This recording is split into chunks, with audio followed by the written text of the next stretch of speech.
La historia está llena de pandemias. Aunque los historiadores siempre somos despreciados por los políticos porque nos dedicamos al pasado, en realidad somos como arúspices etruscos porque vemos el futuro, especialmente cuando se cometen los mismos errores que en la antigüedad. Eutropio decía que la peste surge cuando las preocupaciones y la desesperanza son mayores. Lo decía para referirse a la peste antonina, una peste en el Imperio Romano que duró desde el 165 hasta el 180 de nuestra era, una enfermedad que, como es frecuente, vino del extranjero. La victoria de Roma contra los partos se convirtió en una gran derrota cuando los legionarios trajeron una pandemia que mató a 1/3 de la población. En Roma morían 2000 personas diarias porque su población era muy grande y además recibía viajeros de todas partes del mundo, porque era un mundo conectado por las vías romanas y por eficientes puertos. La gente tenía miedo de salir de sus casas. Se paralizó el comercio. Casi todas las fuerzas de seguridad de la época, los legionarios, los soldados romanos, perecieron por la pandemia. Todos vivían una época de gran angustia. Los emperadores llamaron a los mejores expertos internacionales.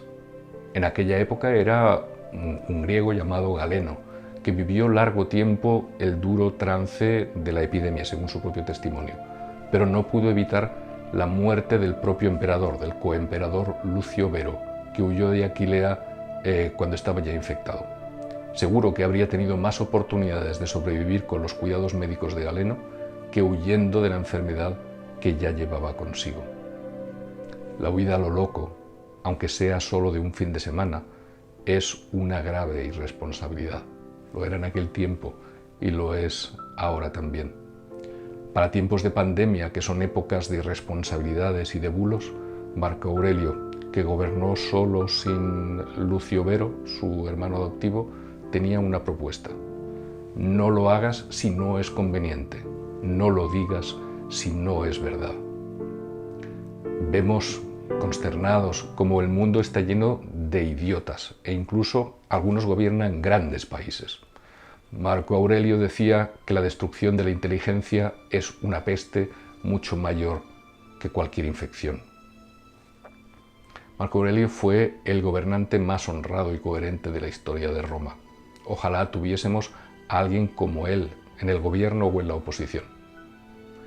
Tenía la idea de una constitución basada en la igualdad ante la ley, regida por la equidad y la libertad de expresión igual para todos. Es una cita exacta.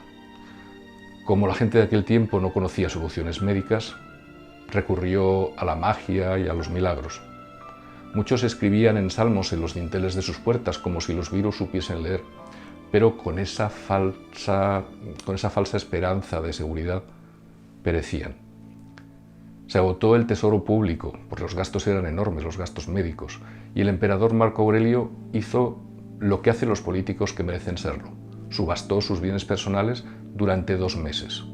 Hay políticos miserables que en medio de las crisis más espantosas se suben el sueldo, o aún peor, reducen el presupuesto de sanidad, que no solo es robar a los ciudadanos que la han pagado con sus impuestos, sino que es condenarlos. Si alguna vez veis eso, por favor, votad a otros, a quien sea. Marco Aurelio, que trabajaba seriamente por su pueblo, reorganizó los servicios públicos, impulsó reformas legislativas en favor de las personas en riesgo, incluidas las mujeres, los niños o los esclavos. Haced una traducción a nuestros días. La enfermedad volvió a estallar 9 años más tarde. Murió la mujer de Marco Aurelio, 8 de sus 13 hijos. Marco Aurelio también murió por la peste tras 7 días de penosa enfermedad. En su agonía pronunció estas palabras: no lloréis por mí, pensad en la pestilencia y en la muerte de tantos otros. El mundo antiguo nunca volvió a ser igual después de la pandemia. ¿Tú cómo quieres que sea el mundo que amanecerá cuando esta epidemia mundial termine? Va a depender de cómo quieres ser tú. Marco Aurelio propone un primer paso. Él dice literalmente, amóldate a las cosas que te han tocado en suerte y a las personas con las que te han tocado en suerte vivir, ámalas, pero de verdad.